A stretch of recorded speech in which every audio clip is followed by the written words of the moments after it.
Hello mga kalodi, andito po tayo sa Abukod TV Show mga kalodi. Meron tayong isang guest mga kalodi, si Seti. Interview natin siya ngayong hapon mga kalodi.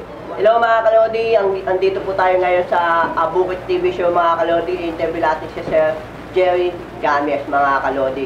Ngayon mga kalodi ay darating po sa 2025, kung sakali po sa tatakbo po ang napag-isipan niya, napag-decision po siya mga kalodi, tumakbo po sa darating sa 2025 sa halalan mga kalodi. Ano ba dapat natin may speak kay Sir Jerry kung sakaling napag-decision po siya magtumakbo sa ating government mga kalodi? Yan. Tanungin natin si Sir Jerry mga kalodi. What this mga kalodi? Sir Jerry, kung sakaling po tatakbo po kayo at ano magiging maasahan po ng mga ating mga kababayan ang magiging benepisyo nila kapag kayo binoto nila na hindi nila pagsisisiyan ng isang bagay na hindi nila malilimutan yung ginawa mo yung araw nyo na matatatak sa kanilang puso at isipan mga kalodi. Yan, Sir Jerry. Okay.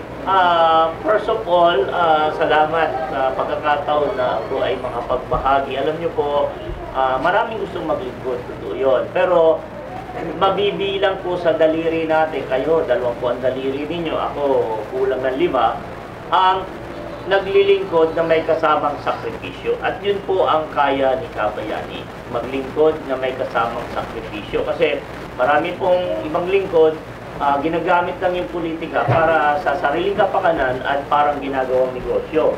So, si Jerry Games po, bilang isang naparangalan ng Bayaning Pilipino ng ABS-CBN at Bayaning Pamilya at Yahoo Pinoy Modern Day Hero, ay meron pong dedikasyon na maglingkod. Dahil alam niyo po, ako'y 6 na beses na nabigyan ng pagkakataong mabuhay ng ating Diyos. Kaya ang commitment ko po, ibigay ang aking sarili at lahat ng aking...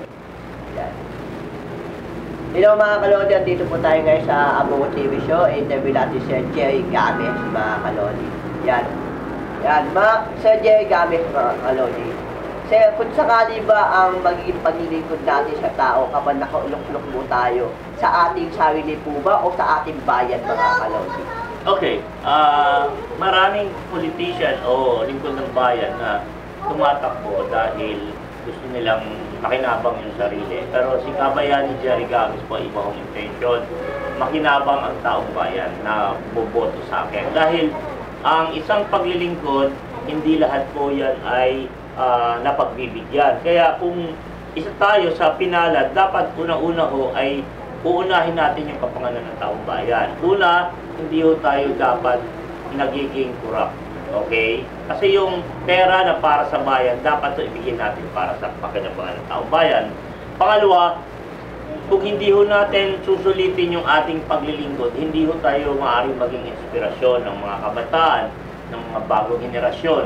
And then pangatlo, nangangailangan po ang bayan ng talagang seryosong maglingkod, matapat, at talagang gumagawa ng merong extra effort. Kasi sa panahon ngayon, nakikita natin yung ilan parang ginagawang negosyo yung paglilingkod sa bayan. Okay, nagpuproyekto, naglilingkod, but at the same time, pinupuno din nila yung kanilang bulsa. Okay, which is mali po, maling patakaran yan. Kasi pag naging ganyan yung kalakaran natin, ay wala akong kaunlarang matatamo ang ating bayan, kaya hindi ng ating mamamayan.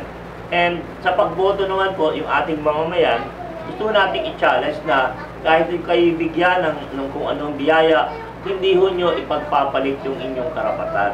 Ang inyong boto ay inyong kapasyahan na yun ay iniaalay nyo para sa bilang pagmamahal sa bayan.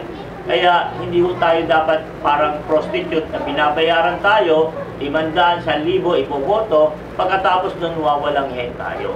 So, yung pakinabang nyo po ay saglit lang, samantalang 3 years tayo maghihirap ang ating bayan. Kaya maging matalino po tayo at matapat sa sarili. Kung nakatanggap man kayo o tatanggap, mas best huwag nyo pong iboto kasi babawiin lang.